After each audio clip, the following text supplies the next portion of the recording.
É um só Espírito, o Espírito Santo. É um só batismo. Esse batismo aqui tem dois significados. Tem o batismo nas águas, que algumas denominações fazem de um jeito, outras fazem de outro jeito, né? Quem tem água faz de um jeito, quem não tem faz de outro jeito, está lá no meio do deserto faz de outro jeito, não importa. Mas é um batismo, tem um simbolismo da morte, né? Morrendo na cruz com Jesus e ressuscitando para uma nova vida. E tem o sentido do batismo no Espírito Santo, que está esquecido aí muitas vezes no contexto da igreja. Todos devem ser batizados no Espírito Santo. Todos que aceitam Jesus como Senhor e Salvador devem ser batizados no Espírito Santo. A igreja precisa trabalhar em cima disso, precisa buscar mais isso. É a única solução que existe para a igreja hoje. Ou a igreja vai ser cheia do Espírito Santo, ou a igreja vai começar a perder comunhão com Deus cada dia mais. E é o que está acontecendo. Tirar a prioridade das coisas espirituais, colocar das intelectuais, e o prejuízo tem sido grande. Então, um só batismo tem a ver com o batismo do Espírito Santo. Não esqueça disso.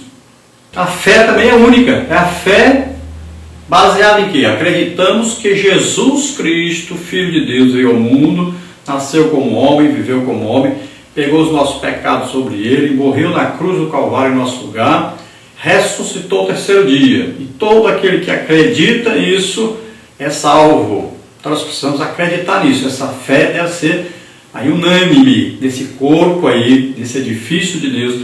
Todos acreditam nisso. Isso é básico para todos. Tirou isso aí, tirou a graça de Deus no meio. Então não tem salvação sem isso aí.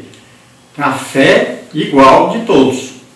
Então ele diz que a graça de Deus foi dada a cada um segundo a medida do dom de Cristo. Nós temos que entender que a graça de Deus, o que é graça de Deus? Jesus morrendo por nós na cruz do Calvário e ressuscitando. Isso é a graça de Deus. Ela nos alcançou, a cada um de nós individualmente. Segundo o dom de Cristo, por quê? Porque isso é um dom de Deus. Deus deu para nós. Nós não fizemos nada para merecer. Ninguém conquistou a salvação.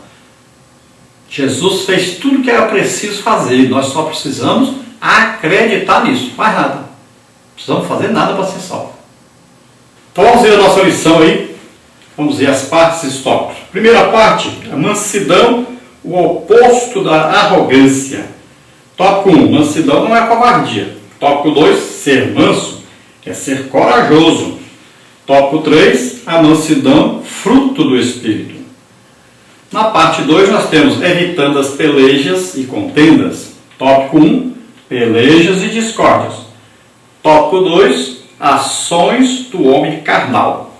Tópico 3, um espírito aguerrido. Na parte 3 nós temos bem-aventurados os mansos. Tópico 1, o sermão da montanha. Tópico 2, Estevão, um homem manso. Tópico 3, a mansidão de Cristo. Vamos ver então a introdução da lição que diz: na lição de hoje estudaremos mais um aspecto do fruto do Espírito, a mansidão. Veremos também as pelejas como obra da carne e como oposição à brandura. Para ser manso, o crente precisa ter outra virtude, que é a humildade. A arrogância, assim como as pelejas, são obras da carne, e quem as pratica não pode agradar a Deus, pois ele abomina o altivo de coração. Provérbios 16:5. Na palavra de Deus, os crentes são comparados às ovelhas. Por que tal alegoria?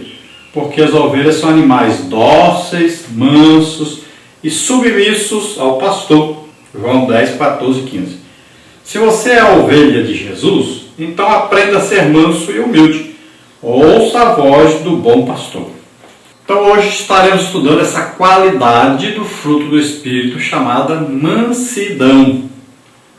Em muitos lugares vai ver a palavra delicadeza, alguns lugares vai ver aí a palavra brandura, né? Então aquele jeito tranquilo, né? Manso, que você encontra geralmente nos pastores, né?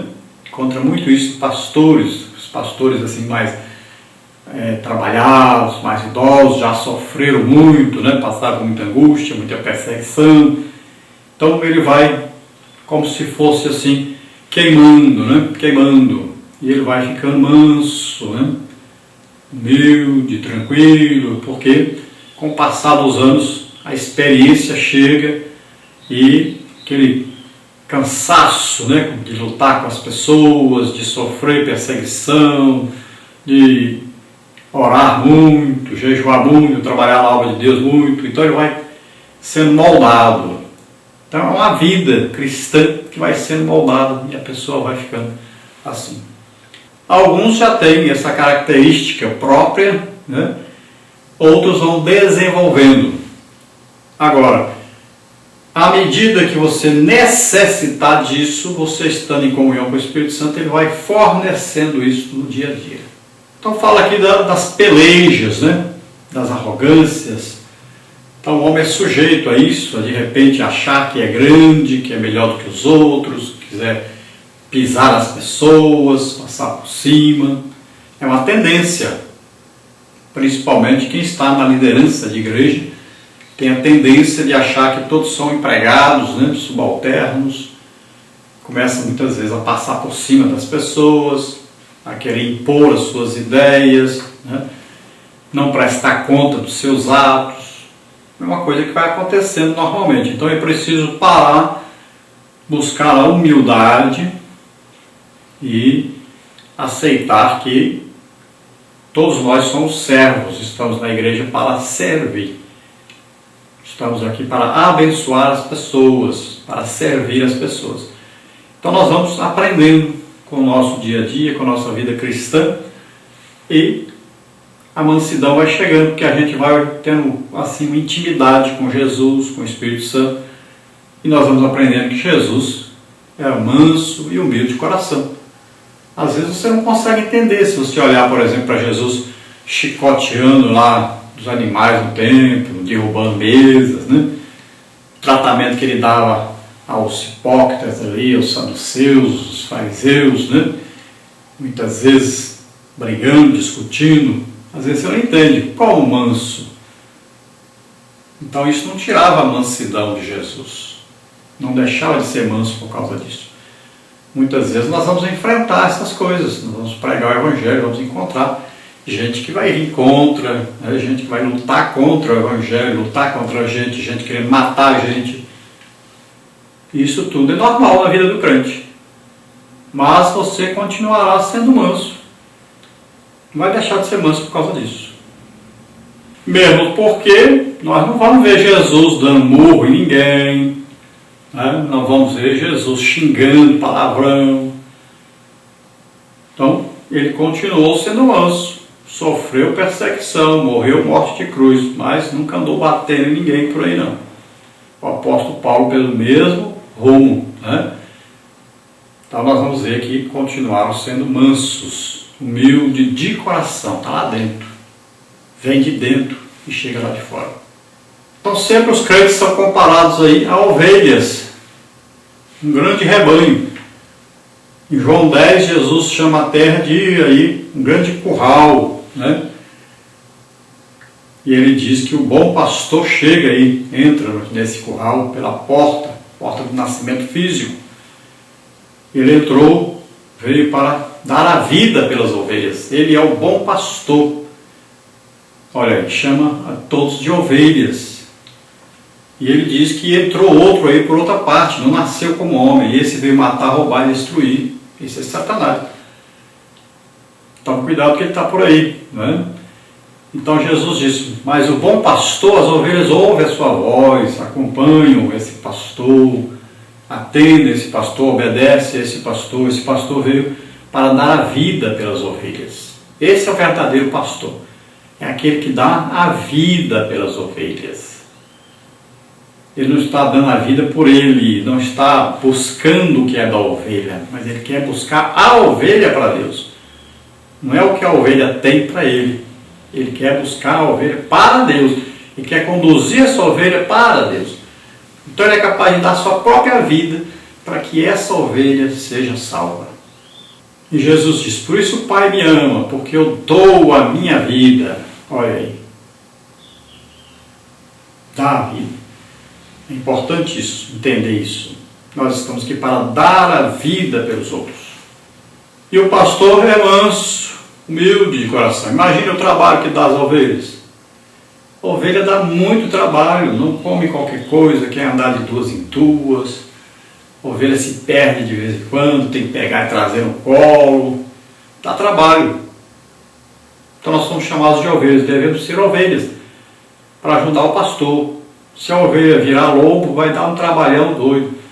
Vai atrapalhar o pastor, vai tirar tempo dele cuidar das ovelhas, vai tirar tempo de oração, tempo do jejum, tempo do estudo da palavra, para cuidar de lobo. Então não seja lobo, seja ovelha, manso, para que o pastor possa cuidar de você junto com as outras ovelhas. Então vamos ver a parte 1, mansidão, o oposto da arrogância. Tópico 1, mansidão não é covardia. Tópico 2, ser manso é ser corajoso. Tópico 3, a mansidão, fruto do Espírito. Tópico 1 então, mansidão não é covardia. Ser manso é ser humilde, amável e cortês.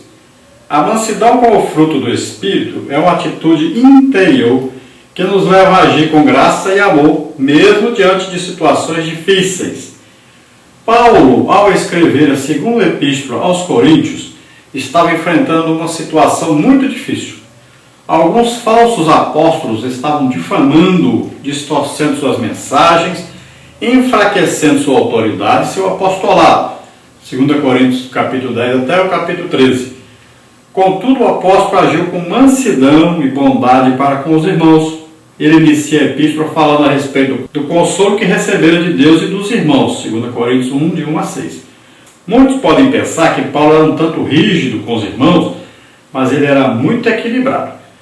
Quando era preciso, usava de firmeza para com aqueles que, não querendo andar na verdade, desafiavam sua autoridade apostólica, como está em 1 Coríntios 4, 21. Mas no trato com os crentes, era como uma paciente e amorosa ama. 1 Tessalonicenses 2, 7. Então, humilde, amável e cortês. Olha aí.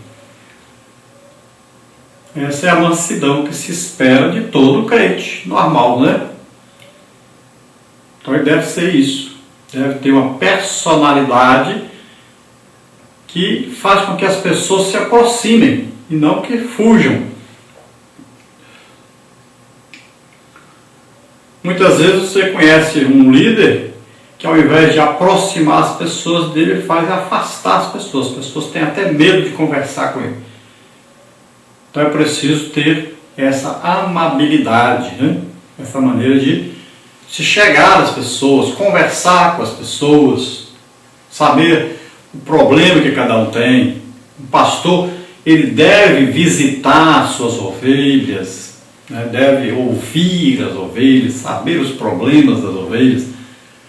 E os próprios irmãos devem procurar, no dia a dia, essa comunhão entre si, para se ajudarem uns aos outros, visitarem uns aos outros, se ajudarem, ver aí qual é a necessidade. Às vezes a pessoa está precisando de uma oração, às vezes a pessoa está precisando só de um abraço, às vezes a pessoa está necessitada até do pão.